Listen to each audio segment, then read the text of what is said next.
Good morning and welcome to Morning in the Valley, your year-round home for Missouri Valley Conference men's and women's basketball coverage. I'm Jeff Bidwell.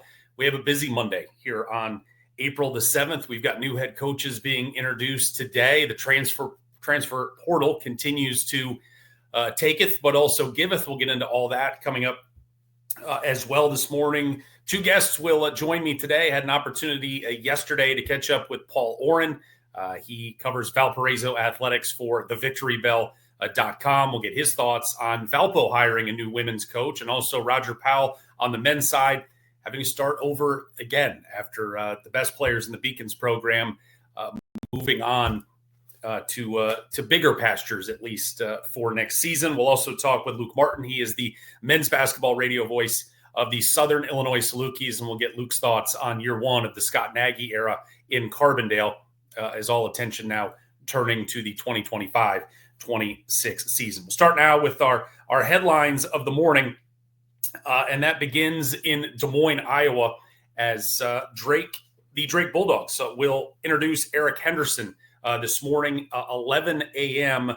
is finally his introductory news conference. Of course, the former head coach from South Dakota State, replacing Ben McCullum, who left Drake after one season to go on to lead the Iowa Hawkeye program.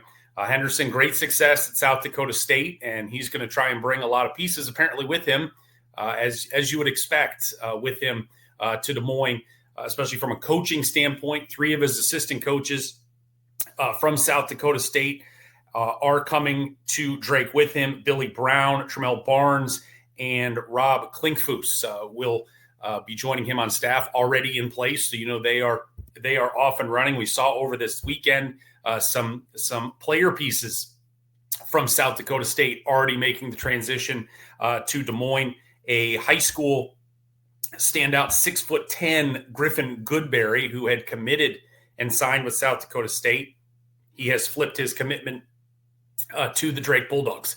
So one piece there for Coach Henderson. And then Owen Larson, who played last season, 6'2" guard, played at South Dakota State. He has announced his transfer to Drake. So as we talk about all the time, players commit to coaches as much as they commit to schools. So when coaches leave, if there's still some mutual interest from both sides, those players are usually going to follow the coach to their next position if possible. So 11 a.m. today, all of the festivities will kick off at Drake. They'll be, from what I read and heard from our friend Michael Admire, the men's radio voice from the Bulldogs yesterday, they will be streaming that live on their all their social channels, the YouTubes and the like. So you can watch that live at 11 a.m.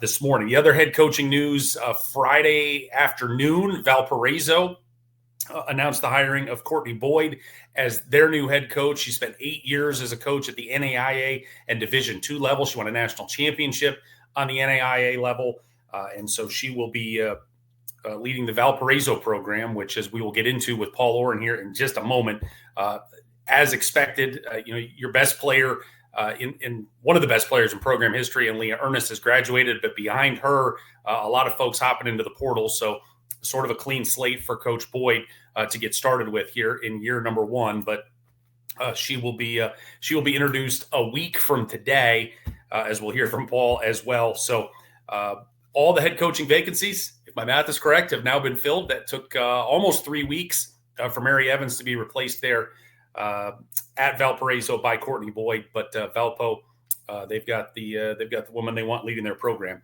and so. To flip our attention to that and to talk about Valparaiso women's basketball, to talk about the men's program as well, as Roger Powell losing Cooper Schwieger, losing All Right, losing a whole lot of folks behind him, having to sort of circle the wagons there in Valpo. Want to bring in Paul Oren, again, covers Valparaiso athletics for thevictorybell.com. Got a chance to talk with Paul yesterday about all things Valpo basketball. And here is my conversation with Paul. Paul Oren, victorybell.com, as thevictorybell.com. I don't want to leave any articles out there that are necessary. I just said the other day, I said, it's been 17 days since Valparaiso moved on from Mary Evans leading the women's program. I was like, boy, it's been quiet. Kind of feels like it's about time. And I don't know that sentence came all the way out of my mouth. And Courtney Boyd has been named the new women's head coach of the Beacon. So you got a chance to talk with her. What's the opening impression of the new leader of the program? Yeah, very excited. I got the chance to talk to Courtney Boyd after a bit of gymnastics of trying to track her down and everything like that. Valpo will not be addressing the hire until April 14th. I want to be clear on that. Valpo is not saying anything. They're not making anyone available until April 14th. But I was able to track Courtney down on my own, and that was great. And loved having the chance to chat with her and really kind of enjoyed the process of the conversation. Learning a little bit about her. I mean, I told her I talked to her 2.5 hours after the news came out. I'd never heard of Courtney Boyd before. I told her, I've never heard of Courtney Boyd beforehand. I said, I have spent 2.5 hours learning as much about you as humanly possible. And I said, but nothing beats the conversation in person. So we had a good chat on over the phone, and then we'll talk to each other later on this month when she's made available by Valparaiso University. Certainly, this is not an apples to apples comparison by any stretch, but Ben McCollum goes to Drake and had been a championship winning coach at the Division II level. You knew he could coach ball. It was just a matter of how's it going to work at Drake. Spoiler, it worked very, very well. Courtney Boyd, this is her first Division I job. She has won a national championship at the NAIA level, Division II in year 2 at Quincy, got him to the NCAA tournament. There is certainly some professional pedigree that she has sort of have built for herself. But, to her point to you, it's like this is a whole new world. And it didn't even sound like this was something that she was necessarily looking to do right now. Yeah, I can't wait to talk to Laura Hosmer about this later on this month when she's made available to talk. I think it will be an interesting situation to see how this process played out, right? Like in terms of the idea of according to an article on Muddy River Sports, which is written by Matt Schuckman, who covers Quincy, he basically said that Courtney Boyd told him, I was minding my own business and I got a text message from a number I didn't know. And next thing you know, here I am. She's like, I'd be a fool not to take the call. When her and I spoke, we talked about that a little bit. Yeah, it's Division I. She told me, again, a quote I used, if at the age of 15, you would have told her she'd be a Division I basketball coach, she'd be smiling ear to ear. I think if you'd have told her earlier this week she was going to be a Division I basketball coach, she also would have been smiling ear to ear. It was definitely something that was not in the plan. But as she told me, coaches have plans, and then you blow up that plan, right, and then you go for it. And I'm looking forward to getting to know her a little bit more and seeing what kind of plan she has. Valpo's had numerous players hit the transfer portal, both before the announcement and after the announcement. And Lexi Castater left. I mean, she was kind of on her way out a little bit. She hit the portal, didn't play for the last several weeks of the season. Then the twins, Nevaeh and Sanaya Jackson, entered the portal a couple days before Courtney Boyd was hired. And then Layla Gold announced her entrance into the transfer portal the day after Courtney Boyd was hired. I'm sure that won't be the last player. It is 2025, so we'll see. I do have some rumblings. A couple players have told me or alluded to other people that they are coming back. I guess we'll see how things shake out roster-wise. One of the really interesting things is about, you brought up McCollum. McCollum brought a ready-made roster with him. Right. There's a couple of players on Quincy that came with Courtney Boyd from Clark, and I think based on the new rule or the rule about what Tyler Schmidt from Valpo, he's got an additional year. McDermott, who was at Quincy, I think would fall into that same line. Now, she went from Clark, and then she spent a year at Clark when Boyd was at Quincy, the 10 and 18 year. By my thought process, she should have an additional year. Right. I asked both Courtney Boyd and McDermott. I messaged McDermott and I said, hey, do you have an additional year? She's like, not that I know of. And I didn't want to be that guy that was like, maybe you should check the rules. When I speak, when Valpo's athletic director is made available to talk to the media, I will ask that question about compliance, about whether or not they've looked into this. And obviously, that's a long time from now that this press conference is going to happen. So we'll see.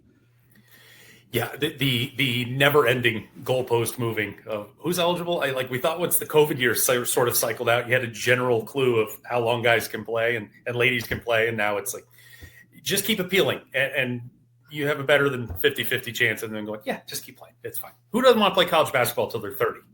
Hey, look, I'm 45 and I got 4 years left. Let's get after it. When you look, 17 days is a long time in this portal world, especially in between a separation and a new hiring. Did any of the kids going into the portal surprise you at all?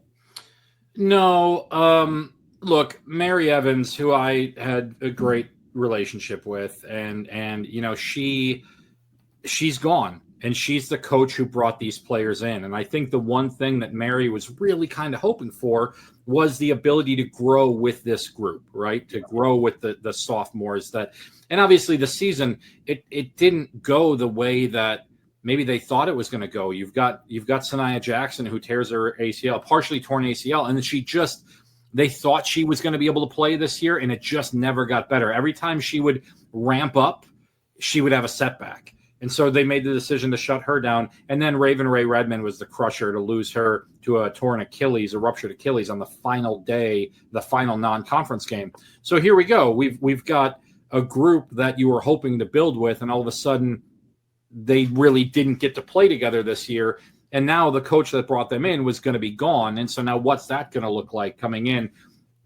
So Nevaeh Jackson had such a good breakout year. Sanaya Jackson, I wouldn't be shocked if they stayed in the Valley. I wouldn't be shocked if they ended up at another school in the Valley. I mean, obviously, Valley coaches are going to know them the best because they've seen them play. So if I'm a Valley coach, I'm probably looking after them a little bit. And then they're gone. And now Layla Gold is, she's probably saying, well, where are my friends going? Leah's gone. Katie's gone. Here come the twins are gone. What am I going to do? And again, so and their coach is gone. So no, none of this shocks me. And you hope that they find good landing spots. You hope they find landing spots where they get to play. And you hope at the same time, some new kids come in that say, hell, this is a Division I program and a really good conference. We've got a chance to do something here. For a program that hasn't had a winning season since 2020. Yeah, and it's sobering. I didn't even realize this. When they've had one winning season in 16 years, and I've been there day in and day out, covering most of it, and you don't really realize it at that point. I mean, making a 5-hour drive down to the conference tournament and coming back, and it's just like, man, you want to be there. You want to see the program turn around, and it's been 16 years I've had one winning season. What are you able, and I say you as in Courtney Boyd. What is she able to sell right now? Like the Missouri Valley Conference, an opportunity. I mean, is that just, you've lost, on the short list of best players to ever come through the program and in Leah Ernest, and you've lost some other key pieces here through the portal, through just naturally moving on, I guess, with the coaching change. But where is for a fan base, like what are you selling to them that there are, look, we're not going to win a championship next year, but brighter days are ahead, that we can get the battleship sort of turned in the right direction. I'll say this, and Jeff, I don't think this is going to come as a surprise to you, and it certainly is not a surprise to me.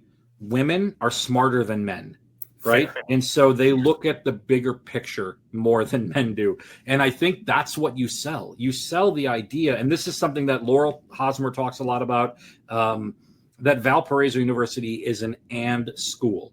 You can go be a Division I athlete and get a nursing degree. You can be a Division I athlete competing for Missouri Valley Conference championships, going to the NCAA tournament, soccer, and get your MBA, right? You can do these things. You're not just an athlete. You are a student athlete. And so I think where Valpo's had a lot of success has been the female student athletes, but student athletes in general, but particularly the women who say, look, I'm not going to come do the turnstile transfer portal thing where I'm going to a new school every year. I want to go be where my feet are. And I think that's what you sell. I think you sell hey, look, we have the opportunity to build a program here and to use college basketball and a scholarship for what it really has been used for in the past, to be a component to the education aspect of it. So I think that's where you start, and you look for players who want to embrace that. I think if you go with the quick fix, I think you're asking, I mean, Drake, look, I'll give them credit, right? It wasn't quite a quick fix because they kind of thought that guy would be there for a while, but all of a sudden now you're in that mode again. I think if you're Courtney Boyd, you come in, you look for some players that say, hey, let's build something together here. And let's hope that some of the NIL stuff doesn't matter as much. I think your thesis on the men and the women is true, because it's just funny going through this portal season, I guess, where it's almost on the men's side, you almost coaching change or not, or just you look around the league and you almost default to that guy's leaving until I hear otherwise. And on the women's side, it's, well, they're staying until you hear otherwise. That's why I was kind of shocked a little bit when I did finally hear about, I mean, think about this.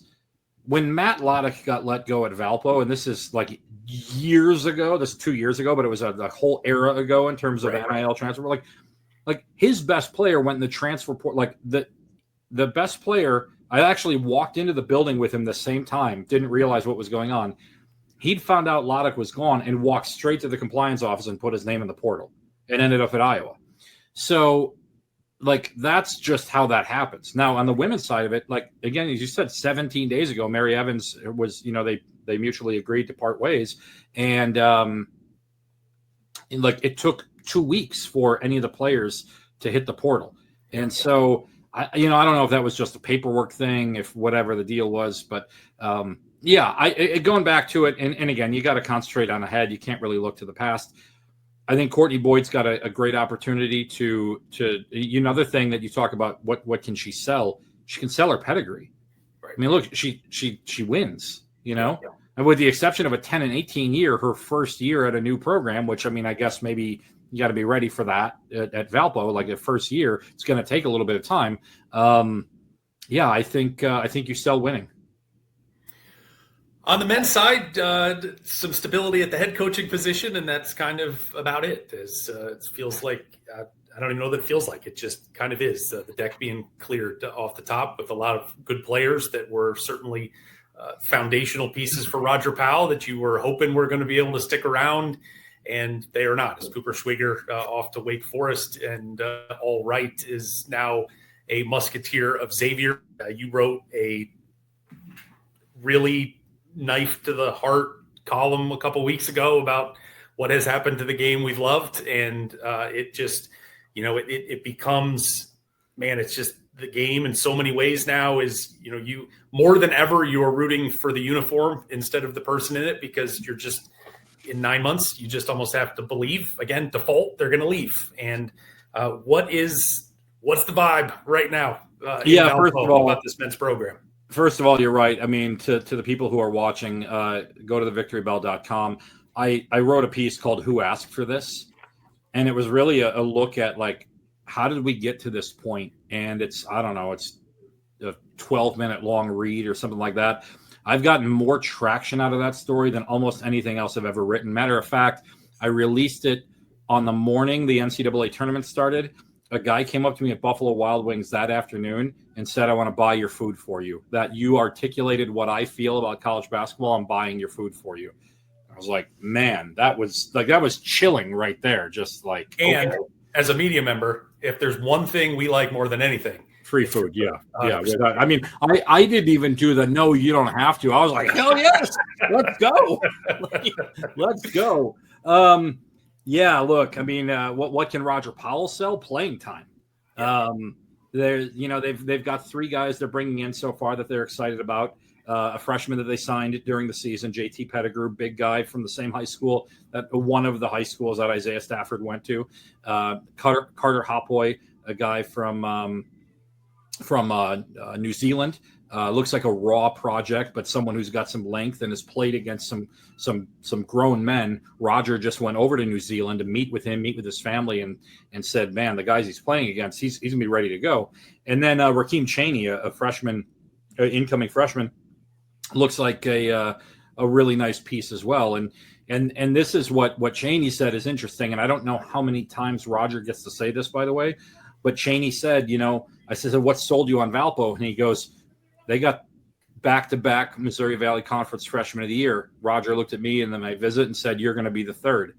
Okay. Well, now how many guys does he get to say that to on a recruiting visit? Right. Like, I mean, I would say it to all of them. Right. And you'll have the opportunity to be the third. And of course, like you gotta say that. And so I think it's interesting where we're at right now, because it's like I just did last week, Jeff. I do fantasy baseball and we do an auction, and you can either buy the stars at the beginning where you're bidding up, or you can say, no, I'm not going to do that. I'm going to wait for the prices to drop, and then I'm going to build a more sustainable roster. Maybe I don't have 3 superstars, but I have 6 tier 3 guys or something like that. Right. I will say this: the Valpo fans are not just Valpo fans, college basketball fans in general, and even reporters. We're all learning right now. I had one guy come up to me and say, Valpo's got to go after the 6th man in the Big Ten. Like, that's the guy they got to get. These guys want playing time more than they want money. This is what they got to do. And I'm like, the 6th man is making $500,000. Like, you got to go for the 13th man at the Big Ten. Like, that's what, and even those guys are making an incredible amount of money. And, I don't know if you don't have the NIL in place. Kudos to Illinois State for doing what, like the Chicago Bears do every year. See the Packer stuff. Like the Chicago Bears do every year, Illinois State's won the offseason. We'll see if it actually matters.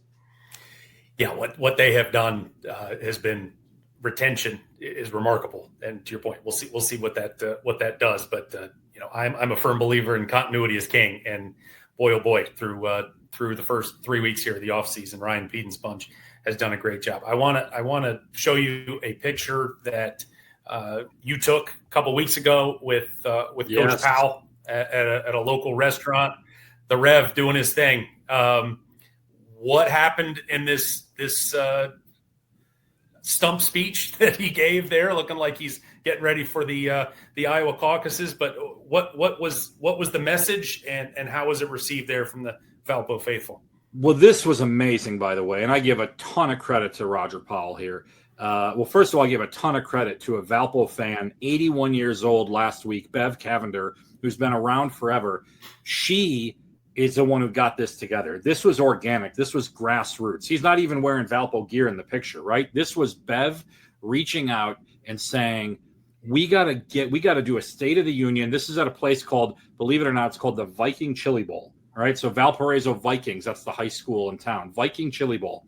And this is in the back room. There was, in addition to what we see here, behind the guy in the yellow sweatshirt was me, but behind that was a whole biker gang, basically. Harley Davidson riders were there. And so they're Valpo fans now too. And so but there were probably about 85, 90 people packed into this room. And this was just Roger explaining, look, this is the world we live in today. It is the world we're at now. This is where college basketball is. And he goes, look, we took guys who didn't have offers from anybody else. And again, the narrative is that All Right didn't have any offers. All Right had offers from other people. He just picked Valpo. But Cooper didn't have offers from anybody else. And what happened? Roger poured into him for 2 years. He became an all-conference player, freshman of the year, all that. And Roger basically said in this thing, look, we're going to do it again. And the Valpo fans that were there, I think it was a little bit of lamenting of like, we wish things were the way they used to be, but they're not. And so you can be angry about it, or as Billy Bean says in Moneyball, adapt or die, Yeah. and you have to, and that's where Valpo's got to be right now. As everyone has tried to adapt in this new the phrase that I feel like all of us wanted to push aside a couple of years ago, the new normal here in college basketball. Just give me precedented times. I don't want unprecedented times anymore. I'm sick. We just hit a Bo Nix auto in the break we're in right now. Let's go. On card Bo Nix auto. Big day for the victory. Sorry about the interruption. I told you this might happen. Yes. Well, good. I'm glad that the waiting paid off. Okay. Good. Steve Prohm said something a year ago when talking about NIL, and you're worried about guys leaving and so on. And he said, that the one thing about is if guys are taken from us, basically, is that means we had a good year. And it's just, and he goes, it's almost just kind of, it's the price of doing business now. Of you are hoping you are a good enough program and you are a good enough team that Toy Story mode, the claw comes down and takes your best players out and goes, in that you have done something. Now you just have to know that the eras of we have 3 and 4 years with these guys to build them up and really let's get this thing. That window has now shrunk to maybe 1 or 2 years. And probably in the end you look back and maybe I don't know what the real emotion is, but thankful you got 2 years out of Cooper Schwieger, when I remember a year ago, you were just like, everybody's holding their breath at the end of the a freshman of the year campaign that he's gone. But it just, if you guys get beat on Thursday this year, if Valpo gets beat on Thursday and Cooper Schwieger and Allright leave, there's almost kind of a resignation of like, I get it, you got to go, but making it to Saturday, the kick in the gut's just a little more swift, isn't it? Well, and this is the tough part. Like, this is the really, like, I've gone back and forth about this. First of all, there isn't obviously at this level now, we're looking at seeing like what are guys that are making good tourney runs, are they making money, blah blah blah. Allright probably tripled his NIL valuation with the Missouri Valley Conference tournament. Give him credit for that. Yes, the guy was 100%. outstanding. Jaden Daniels' autograph just hit. This is big. If you're a degenerate like I am, you're multitasking here. I feel like we need a third screen here. We do. Yeah. No. More impressive than you and I. Drake May, Bo Nix, and Jaden Daniels' autographs have all hit in this one. It's crazy. All right, focus. This is how we pay the salaries over here, by the way. So if you're looking at what these guys did in the conference tournament, they did what you thought they could do all year. Jeff, this is the really hard part for me, though. Like, Valpo fans are crushed because these guys are leaving. They finished in 11th place. Right. Like, this is the tough part. Like watching All was so fun. Watching Cooper was so fun. All these other guys, and it was fun too. They're good guys. They finished in 11th place. What are we doing here? Right. They literally could not finish lower next year. Like anything, this team could finish in 10th place and it would be an improvement. So there's a part of me that's like, man, you miss what happened, but like they can't get any worse than what they were. And so that's hard for me. That's hard to grasp because that was not 11th place team we watched in St. Louis. And that team, 2 minutes left to go in the game, we're right there with Bradley. And if Darius Diavero doesn't, dislocate his knee committing a foul, I think that game, I don't know which foul call was worse, the one on Cooper Flag on Saturday or the one against Darius. I'm not sure. I don't know. So you got to say, look, Valpo did their job by Cooper and by All. They got those guys prepared. Tyler Schmidt's going to go to Towson. He's a little bit of a different story because he kind of stopped in for a little bit, and I'm excited for him. Good guy. The other guys, I don't know where they're going. Yeah. Where Isaiah Stafford going to go, I have no idea. Where's Jefferson De La Cruz Monegro going to go? I have no idea. And so I'm looking forward to seeing where these guys land. And I hope that they do well. Are they going to get more playing time than they got at Valpo? I don't know. Are they going to get more money? Probably. But, what are we doing here? I don't know. It's tough situation. Roger Powell was very gracious in saying goodbye. You don't see that. I've seen that now twice, maybe ever in the last week. I've seen Rochelle Turner at Murray State, like this effusive praise of kids going into the portal. Thank you for being a part of our championship team, and we wish you all the best of luck in the future. And Roger Powell, all but just like, guys, thank you, good luck. And it's so, the old journalism lesson of dog bites man, it's not a story. Man bites dog. Now you've got a story, and it's like that's kind of a man bite dog situation. How is he sort of handling the reboot, another reboot here in trying to start over? Man, it's tough. I feel for the guy because I know what he wanted to be building toward for a third year. Yeah. I know what he was looking for. And he had everything in place for the third year. You got Cooper Schwieger coming back. You got Allright coming back. You've got Isaiah Stafford coming back from injury. You got a glue guy in De La Cruz Monegro. You've got a guy who's been in the program for a couple of years in Kaspar Sepp. You've got the grandson of Homer Drew, who could be, I thought was going to be a star at Valpo this year, and it just didn't ever really work out, in Isaiah Shaw. And then you add in JT Pettigrew, who I think is going to be a really good piece. I think this is a team that, despite the fact they finished in 11th, you put Isaiah Stafford in with this group and you get these guys another year older, I think you're in great shape. And all of a sudden, you got to go back to the drawing board. I told him the morning after they lost to Bradley, where I was staying was right next to the team hotel. So I popped in there, mostly because the Starbucks was right there. And I popped in there and I saw him. He was in their team room area, and it was just him. And he was just kind of sitting there. And I walked in and we talked for 45 minutes. And, I said, I'm like, I'm sure some of these guys are going to go. And he was trying to be ever optimistic. Right. Give him credit for that. Trying to be ever optimistic. And I said, look, you coached at Gonzaga. You were there when Chet Holmgren went into the league. You just have to look at it as that. Now, what's tough is that Valpo will ultimately be competing for the same championship that Xavier and Wake Forest are competing for. But you just have to look at it as you did your job. At the end of the day, Jeff, and this is, I think, probably something that I think about a little bit because of my main job of being an educator, is we are educators. If as coaches are educators, your job is to get these people prepared for the next stage of their life.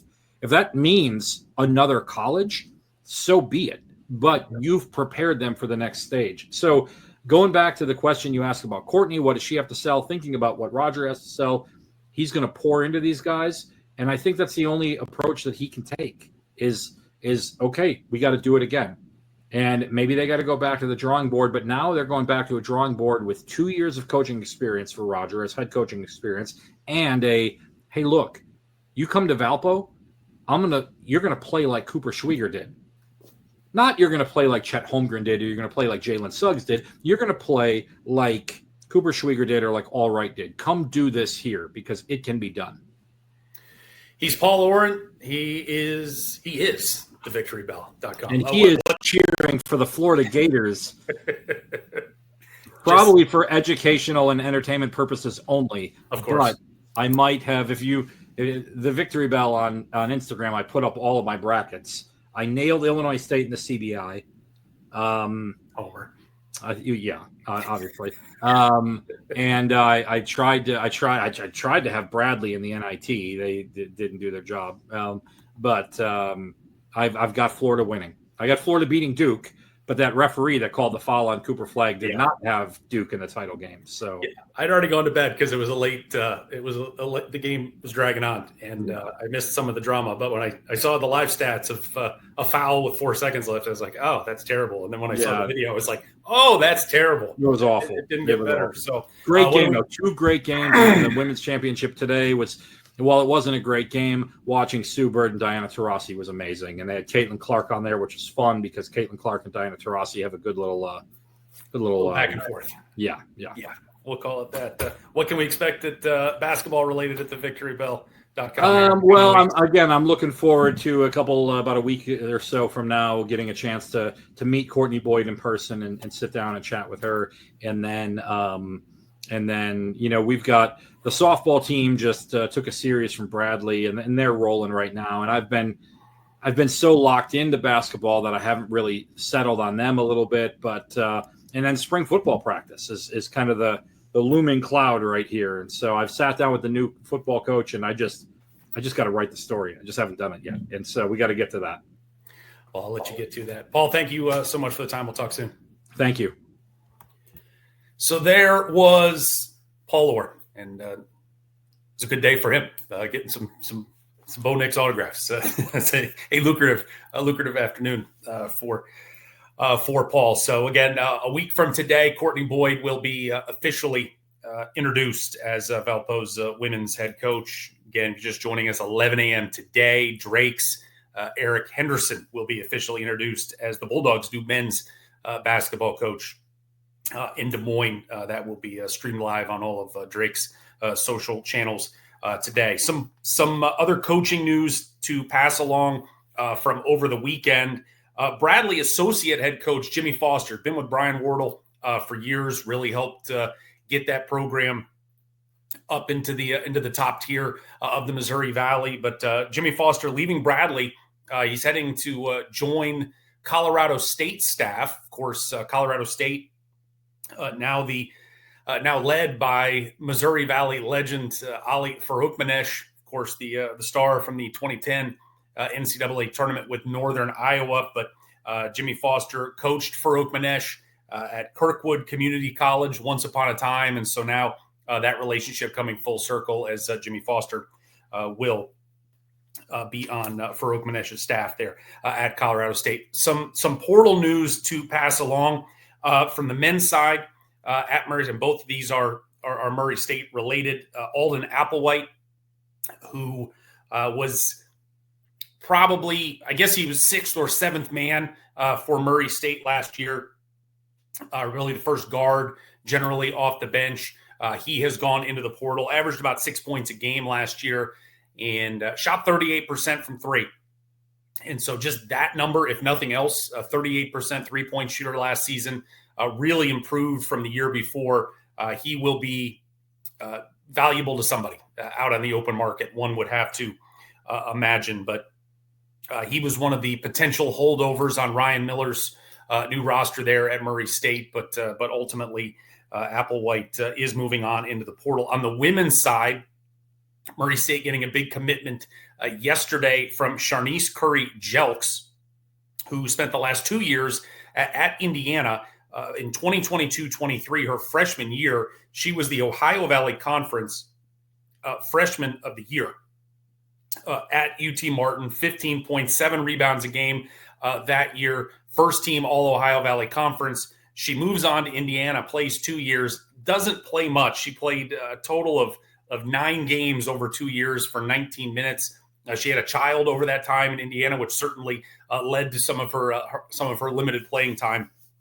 But Charnice Curry-Jelks coming to Murray State, 6'2", and is going to provide some good size to help fill in the void left by Murray State great Caitlin Young graduating, Ava Learn also gone, a kid that averaged almost 10 rebounds a game. So the guard play is solidified in Murray, Kentucky. On the women's side, they need some size, and Charnice Curry-Jelks certainly fits that mold.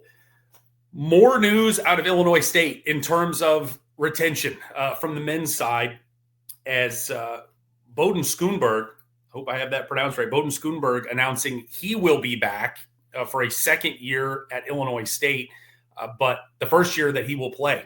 Spent the first 4 years of his career at North Dakota State. His junior year, averaged 19 a game, shot almost 40% from three. His fourth year, I'd call it a senior year, his first senior year, sounds like my collegiate career. His first senior year, averaged 16 and a half, shot 34% from three. But Schoonberg got hurt before last season, never played a second. So he is back as well, 6'5" guard. And it's just adding to the retention that Ryan Peden is just stockpiling guys from last season coming back. Chase Walker, Johnny Kinzinger, Jack Doherty, the list goes on. And now you get a guy that, sort of a bonus that maybe you didn't expect. Who knew if he was coming back, but a guy that You had around for a year that has been a capable scorer at the mid-major level and certainly brings a little more firepower to that Illinois State offense. And when you just look at from the size in general, that now again can't play them all at the same time, and what their overall effectiveness, we can certainly argue at points, but Ryan Peden has some size to go to. Schoenberg, 6'5" guard, that's some size on the wing. But you just look in the middle, you've got a Chase Walker who is 6'9". You've got a Cameron Barnes coming back at 6'9". Brandon Lee coming back 7'1". Jack Doherty, a wing, but he's at 6'8". There is a lot of big-time length on this Illinois State roster next year that Ryan Peden will have an opportunity to use. Time now to bring in Luke Martin, the radio voice of the Southern Illinois Salukis. Again, Scott Nagy's first season. The Salukis finish in 8th place. I believe it was finished in the 8-9 game there with Indiana State in St. Louis. Won that game at the buzzer, and then made it to the quarterfinals where they fell to Duke. But just a challenging season at times, certainly a challenging start for SIU. They kind of got their legs under them in January into February, and things got rolling a little bit for the Salukis. But like a lot of programs, they have lost some major pieces to the portal, and so in a lot of ways, year 2 is almost year 1 all over again for Scott Nagy. So to talk about year number 1, looking ahead to year number 2 in Salukiville for Coach Nagy and the Southern Illinois Salukis, let's bring in the radio voice of the Dogs. Here is my conversation from yesterday with Luke Martin. Well, Luke Martin, last time we left our hero, it was in St. Louis, first weekend of March, as the Salukis season came to a close against the eventual Missouri Valley Conference tournament champion Drake Bulldogs. It feels like, at least for me, it's a 4-month sprint of just from November to when you just feel like you slam into a wall when the season's over. And then, hey, you get spring football and you got baseball and everything else going on. So was your vacation sort of measured in hours or minutes when basketball season ended? Well, to think that Sunday of Arch Madness Championship Day that I was at Itchy Jones Stadium calling the Salukis against the Knights of Bellarmine, not very long, but it's good. You know what it's like, jumping right into just more to do. But the spring is not as crazy and insane as once August rolls around. And then, of course, once you get into the overlap of football, basketball,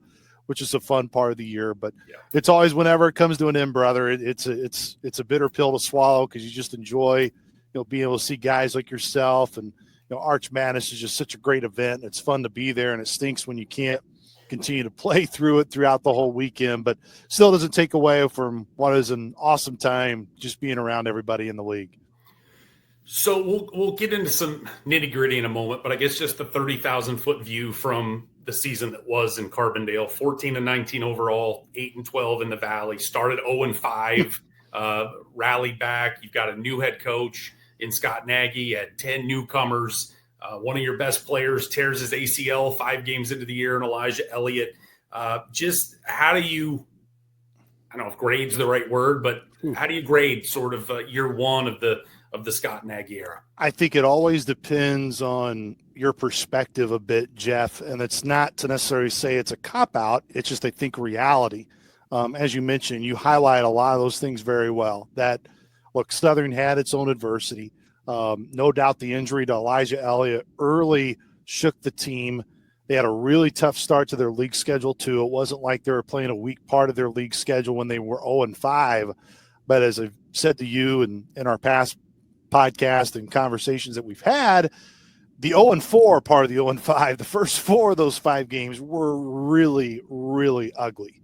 The Belmont loss in the 5th game, even though it was still a loss, that at least had a little bit of perspective, like, all right, Luke, probably shouldn't look up what are the worst records in program history in the Valley. May put that on hold for a little bit, because it was. I mean, look, the fewest deficit or the largest deficit that makes sense was Evansville, led by 21 points on New Year's Day. Every of those 4 games to start league play were by at least 21 points or more in terms of a deficit at some point in time in those games. And then you look at it, and Southern had a really good stretch in that season where they welcomed in Northern Iowa right before the Racers came in to Banterra for one of 2 trips this year. Right. And I mean, just smoked Northern Iowa. It was not a competitive game. And that's when you're like, all right, you dug yourself a big hole now, but maybe there's a chance and a pathway to at least finish out of the 12 teams in the league. Maybe you can finish in the top 6. That, of course, didn't happen. It was just a season that had its moments where you think it's going to turn. It never really did, but they did go further than they did a year ago. They were still on Thursday in St. Louis last year, lost in the 6-11 game to UIC, and, all the theatrics that happened after that. And then you come back this year, you're in a very good game with Indiana State, a game that kind of went back and forth. You're able to win it, and then you gave Drake as much as you could on Friday. So, but it's nowhere near the standards that you and Jeff and I both know. I mean, you've covered Saluki basketball for a long time and been around it. It's not where the fans want it. So I think even giving a passing grade would not be correct because it wasn't. It wasn't anywhere near the expectations. And it was a year that on paper, finishing below where you did a year ago in terms of the league standings, all those things on paper looks like you took a step back. So that was a disappointment, no doubt. But there are areas where you would hope that you could build towards a positive future and have some pieces come back. And that's where we get in the midst of this conversation right now of, there's only, I would say, 3 Salukis at this point that I know, at least I know for certain, are for sure coming back. And those 3 are the 2 that have announced publicly in Rollins, Aligbe, and Drew Steffi. Those are the only 2 publicly, I guess I should say, that have announced. The third will be Jaheim Weber, who I've been told who redshirted this past year wants to come back. Everybody else has either yet to confirm or say for 100% certainty that they are coming back. So it's hard to even say, well, you'd love to have some building blocks to go off of this year because we don't even know how many building blocks there will be. Yeah, it's a weird time in college basketball where the default is to assume guys are leaving. And so, it seems odd for kids to have to make some sort of proclamation that I'm coming back. But until you hear it, you're still like, are we sure? Because the portal's been open a couple of weeks and you still have guys that are just now getting into it. It's not totally that mad dash. We'll get into those dudes coming up in a minute. Scott Nagy, and this is probably a better question for Scott Nagy, but for you to read his mind a little bit. Did this year go as he thought it would go? Did he expect more this season? Yeah, look, I think every coach in a way is wired to expect more. And yeah. I don't think Coach Nagy would feel, like disrespectful if I shared this at all, but there were many conversations that he would even have with us on the air. So, they're on the record right, where he'd be like, hey, we've started 0-2 and come back to win the league before. I told our guys, I think we have a roster that can compete for a league championship. That clearly didn't happen, Jeff. And I think even though the Elijah Elliott injury was a big one, I still think there was probably more within the team or a belief within the team that there could be more of a competitive fire advantage. And if you take away, and look, if you only take away the first 5 games, I get that. I wish everybody could take away their 5 worst games, but Southern was no doubt a much different team the last 15 games of the year than they were those first 5 games in league play. But I think no question that Coach Nagy would say, I expected more in year number 1. And he would say multiple times, I wish the fans at times that would come up to me and be like, hey, we support you, that they would be like, hey, we demand a little bit more from you, which there's no question a good chunk of this fan base that does demand more. So, I think to answer your question fully and honestly, I think there would no doubt be a look in the mirror of we didn't do a good job. And when I say we as a program, not just one individual, but didn't do a good enough job of getting the right pieces together to be able to do what we know the expectation is, which is to compete and win in the Missouri Valley Conference. And when you fall well short of that, football this year, just an example for Southern, they had to get a GA from their staff to come play quarterback. They had so many injuries. Elijah was a big one, but that was just one. Southern was really healthy in the rest of the team. So as much as that hurt, and no question it did, it probably shouldn't have impacted Southern as much as it did with the roster that they had.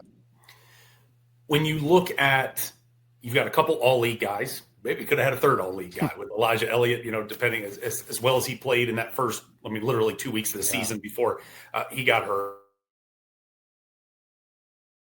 Ali Diba, Connor Davis, now El gone into the portal. In your heart of hearts, which one of those surprised you the most when you saw the news? Really, to be honest with you, I don't think any of them surprised me. Really? To really answer it on it. The one that I would say most would be Ali Diba still needs a waiver. So he has to get cleared for another year of eligibility. He technically, as of today, as we talk, does not have eligibility. So part of this, I guess, navigating the waters here for Ali is depending where he goes, which I do think there is an opportunity for him to still come back. I do think out of those three, I think I won't be shocked if one of them came back. Okay. I would probably, and this is purely me. This is not inside intel or any of that. This is just from what I have gathered. The risk more for Ali is, okay, if you're another school, well, there's no guarantee he's going to get that waiver. Now, everybody feels confident that he's going to get the waiver, but are you going to be a new school that's going to put in that time, put in that effort to get the waiver and then it not come through? Yeah. And all of a sudden you're really in a tough spot. So Ollie's in the most unique spot of them all in terms of he still has to get cleared for yet that other year. Obviously Kennard and Elijah with his injury early on in the year. Kennard, a phenomenal year in terms of number wise, and no doubt made a huge jump to where I'm sure there will be a program that would value him. It's just whether that value meets where he wants it. And is that connection going to be there? So none of them were surprising. It was none of those where, as you know, Jeff, we get our phones and all of a sudden when it comes official and it comes through, like there are some that are like, whoa, that may be a little bit of a surprise. But at least for us, I feel like internally, none of them were earth shattering. Just Ollie's would have been the most close to that because of the unique situation he's in. So for what we know, and as I was going through this morning and looking at, I've got back exclamation points and back question marks. So, I mean, there are some back question marks and the Damian Mayos and Davion Sykes and Antoine Massey, Jorge Morenos that are, in the end, they were respectfully bit players for what Scott Nagy was putting out there last year. I mean, when you lose 47 points a game from those top three, those are obviously significant losses. So you have Drew Steffi coming back, who really grew into a really nice piece, an accompanying piece where I think you see, okay, this kid, he averaged, 7 points a game last year. You could see him getting to a dozen and beyond, especially if he gets on one of his heaters. And then Rollins, a league bag, just sort of a raw, but just good gracious, you got a 6'9" dude down there that you can kind of build around. That's nice. I see from a high school standpoint, you've got a 6'2" guard and Luke Walsh coming in, a 6'9" wing. Daniel, I'm going to need some help on this one. Polykonis, is that close? Yes, pretty close. All right. What is it? Help me.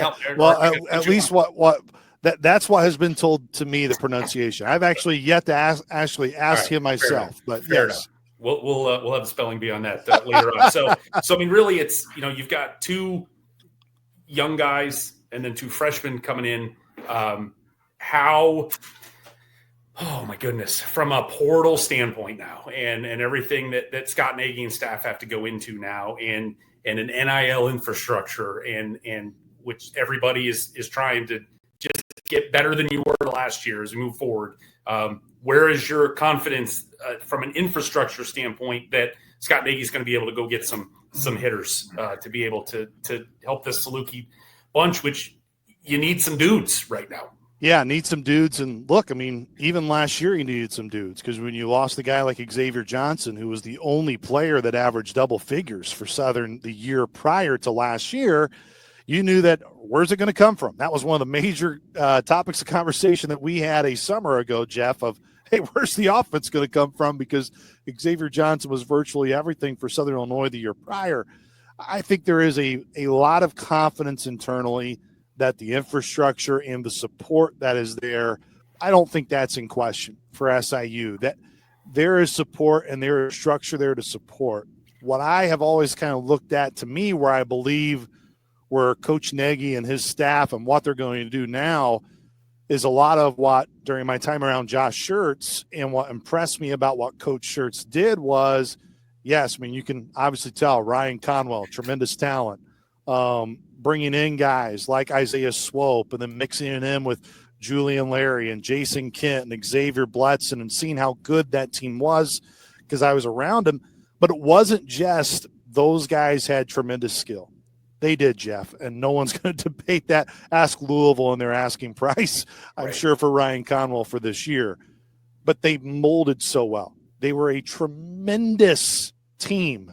They loved one another.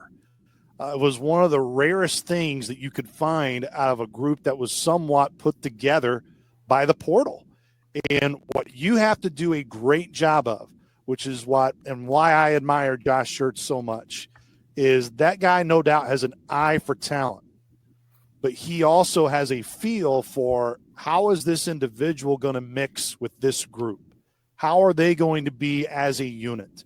And we talk so much about continuity in the league. I heard you talk about that the other day with Michael Admire. And look, that no doubt is important. You have to have continuity in some sort of shared experiences to at least be in a better spot, which is right now, no question, Illinois State is out and running 100%. Past everybody right now in that regard. But still, though, you can add pieces and extremely good talent to what can be a really good system and a good team. And I think that's the challenge for when you're in a spot like Southern is right now, where, okay, no doubt you got to find confidence. You can go out and get dudes, like as you had described. Go out and get guys who can fit. But it's not just going out and getting guys who are extremely talented. You have to make sure that whatever your culture belief is, which after 1 year, I think Coach Nagy, Coach Hawk, his staff, they all feel like their culture has been set. Now you know what it's set. Where a year ago it was Coach Hawk didn't really know Coach Nagy, Coach Mayman, Coach Beasley, Coach Reddick, Gibbs, everybody in the building, Coach Inslee, everybody did not know what to expect. Now there's a little bit more of, hey, we know what the daily expectation is. Now you have to do a better job. I think everybody agrees. It's got to be a better job, Jeff. You have to do a better job of filling out that roster with those pieces and see how they come together. You mentioned Steve Hawkins, who was promoted to associate head coach on March 31st.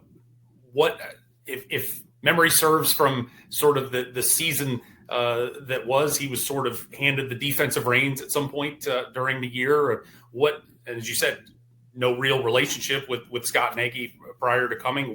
What did you see out of Steve Hawkins and his involvement's not really the right word, but maybe impact on the program last year that earned him this promotion and will continue to play a big role here for Coach Nagy? His impact was so invaluable in so many ways. He can relate to players very well. He can relate to just anybody in general, Jeff. He can just sit down, have a conversation, really be more of that outgoing personality, where I don't think it's any secret Coach Nagy's personality is not extremely outgoing. He's not going to be someone that's necessarily going to talk your ear off or be willing to have he can have deep conversations. It's just he's more about action. Sure. And I think that's where Coach Hawk is a really good right hand for Scott Nagy. Is Coach Hawk has tremendous personality, and his basketball experience from, his stories of driving around John Wooden, early in his days are unbelievable. And the stuff that he learned from just the different interviews and stuff that he would hear Coach Wooden talk about, and having those experiences to relate, and then just being in that head coach chair for so long, like he was, his connection, of course, he coached Drew Steffi's dad, Matt, at Quincy back in the day. That's kind of the connection with the Steffi family to Coach Hawk and what originally got them here. So there's that connection within the program. Hawk just is a tremendous human being and has just unbelievable knowledge in terms of the game of basketball. And as you alluded to, he got the defensive coordinator reins right around that fifth game in Valley play. And Southern's numbers were not just bad defensively. They were the worst in the country statistically. And for him to flip it And it's not just him. It's just getting that buy-in collectively from everybody, and also to have a head coach who was willing to let his assistant have a strong voice. And know it wasn't working. Coach Nagy deserves a ton of credit for that too, because he did not continue to be like, no, I'm the head coach. I got to come up with all the answers.